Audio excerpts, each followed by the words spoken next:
अनिल अंबानी ने Jeffrey Epstein से एक स्वीडिश लड़की की डिमांड की थी। एप्स्टीन फाइल से हर रोज नए राज खुल रहे हैं और अब अनिल अंबानी का नाम इस फाइल में आ गया है। अमेरिकी जस्टिस डिपार्टमेंट ने जेफरी एप्स्टीन की जो फाइलें जारी की हैं, उसमें अनिल अंबानी से जुड़े नए खुलासे सामने आए हैं। ये फाइलें एप्स्टीन और उद्योगपति अनिल अंबानी के बीच 2017 से 2019 के दौरान हुई बातचीत से जुड़ी हुई हैं।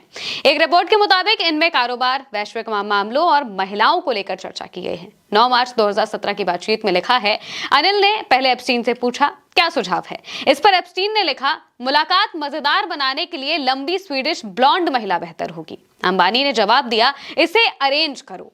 ये बातचीत उस समय की है जब एप्स्टीन को पहले ही 2008 में नाबालिगों से जुड़े यौन अपराध के मामले में सजा मिल चुकी थी। इसके बावजूद एप्स्टीन दुनिया के कई प्रभावशाली और ताकतवर लोगों के कांटेक्ट में बना हुआ था, जिनमें एक नाम अनिल अंबानी का भी है। रिकॉर्ड बताते हैं कि दोनों के बीच पेरिस और न्यूयॉर्क में मिलने की योजना भी बनी। मई 2019 में अनिल अंबानी के न्यूयॉर्क दौरे के वक्त एप्स्टीन ने उन्हें मैनहट्टन स्थित अपने घर में बुलाया, जहां पर दोनों मिले। दूसरे ईमेल से यह भी पता चलता है कि अंबानी और एप्स्टीन के बीच अंतर्राष्ट्रीय यात्राओं, बिजनेस मीटिंग्स और ग्लोबल प्लेटफॉर्म पर होने वाले कार्यक्रमों को लेकर भी बातचीत हुई थी। इनमें पेरिस, न्यूयॉर्क और वर्ल्ड इकोनॉमिक फोरम के कार्यक्रमों में संभावित मुलाकातों का जिक्र है।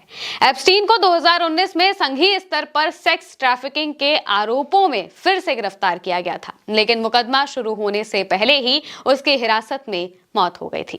इसके बाद दुनिया भर में विवाद खड़ा हुआ और उसके नेटवर्क को लेकर कई तरह की जांच शुरू हुई। चैट्स में डोनाल्ड ट्रंप और हॉलीवुड से जुड़ी बातें भी हैं। एक बातचीत में एप्स्टीन ने पसंदीदा महिला पर सवाल किया, जिस पर अंबानी ने हॉलीवुड एक्ट्रेस स्कारलेट जॉनसन का जिक्र किया, वही जो कि एवेंजर्स में भी है। तब रिलायंस एंटरटेनमेंट उनकी film ghost in the shell को प्रोड्यूस कर रहा था। इसी वक्त में एप्स्टीन ने अंबानी परिवार से जुड़ी किताबें भी मंगवाई थी।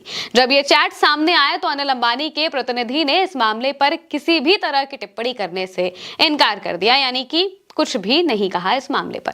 अनिल अंबानी रिलायंस एडीए ग्रुप के चेयरमैन हैं। साल 2008 में उनकी संपत्ति करीब 42 अरब डॉलर आकी गई थी। उस समय फोर्ब्स की अमीरों की सूची में उनका 6वां स्थान था, यानी कि वो 6वें नंबर पर आते थे।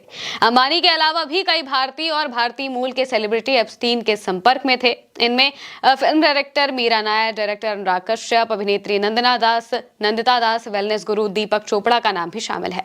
हालांकि फाइल में नाम होना किसी अपराध का सबूत नहीं है, ये सिर्फ सामाजिक या फिर पेशेवर संपर्क दिखाते हैं। लेकिन जो चैट सामने आई अनिल अंबानी और जेफरी एप्स्टीन के बीच, वो सवाल खड़े कर रही है, क्योंकि उस चैट्स में साफ तौर से जिक्र है एक ब्लॉन्ड महिला का। एक महिला का, स्वीडिश महिला का जिक्र करते हुए जेफरी एप्स्टीन कहते हैं कि इस तरह की महिला सही होगी, और इस पर अनिल अंबानी जवाब भी देते हैं कि इसे जल्दी अरेंज करो। और इसी वजह से यह सवाल उठ रहा है कि आखिर किस तरह की बातचीत की जाती थी, किस तरीके से जेफरी एप्स्टीन के साथ जो संपर्क हैं वो बनाए जाते थे, और ये जो पूरा रैकेट था वो चलता था। और इसमें 1-2 नाम नहीं है। पहले लग रहा था कि सिर्फ अमेरिका से जुड़े उद्योगपतियों के ही नाम है, लेकिन अब धीरे धीरे जैसे फाइल्स और ज्यादा खुलती जा रही हैं, क्योंकि मिलियंस में ये फाइल जारी की गई हैं, और एक एक फाइल को खंगालना, एक एक फाइल में नाम देखना, ये बहुत बड़ी चुनौती हो चुकी है। और जैसे जैसे नाम सामने आ रहे हैं, वैसे वैसे बातें भी निकलकर सामने आ रही हैं कि आखिर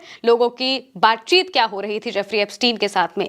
इस बीच नरेंद्र मोदी का भी नाम इस फाइल में सामने आया था, जिसमें जेफरी एप्स्टीन उसमें इस बात को कह रहे थे कि नरेंद्र मोदी इजराइल के सामने नाच रहे थे। और इसके बाद फिर विपक्ष ने पूरा हंगामा खड़ा किया, लगातार सवाल पूछने लगे कि भाई किस बात पर नाच रहे थे, अमेरिका का ऐसा क्या हित था जिसकी वजह से आपको इजराइल जाना पड़ा, इजराइल में नाचना पड़ा। वो जो कुछ भी बात कही जा रही थी, उसको लेकर सवाल खड़े किए गए। हालांकि जो विदेश मंत्रालय है, उन्होंने इन सभी बातों से इनकार कर दिया था कि ऐसा कुछ भी जेफरी एप्स्टीन से कोई भी संबंध नहीं था। लेकिन जब फाइलों में नाम आ रहे हैं तो लगातार सवाल भी खड़े किए जा रहे हैं, और अब अनिल अंबानी का नाम सामने आया है, जो कि सवालों के घेरे में घिरते चले जा रहे हैं। और अभी तक उनकी तरफ से कोई भी सफाई पेश नहीं की गई है इस पूरे मामले को लेकर। उनके प्रतिनिधि ने भी इस पूरे मामले पर बोलने से इनकार कर दिया, कोई भी टिप्पणी नहीं की। और अब ये देखना होगा कि आगे और कितने नाम ऐसे हैं जो दबे हुए हैं फाइलों में, जो कि बाहर आना बाकी है।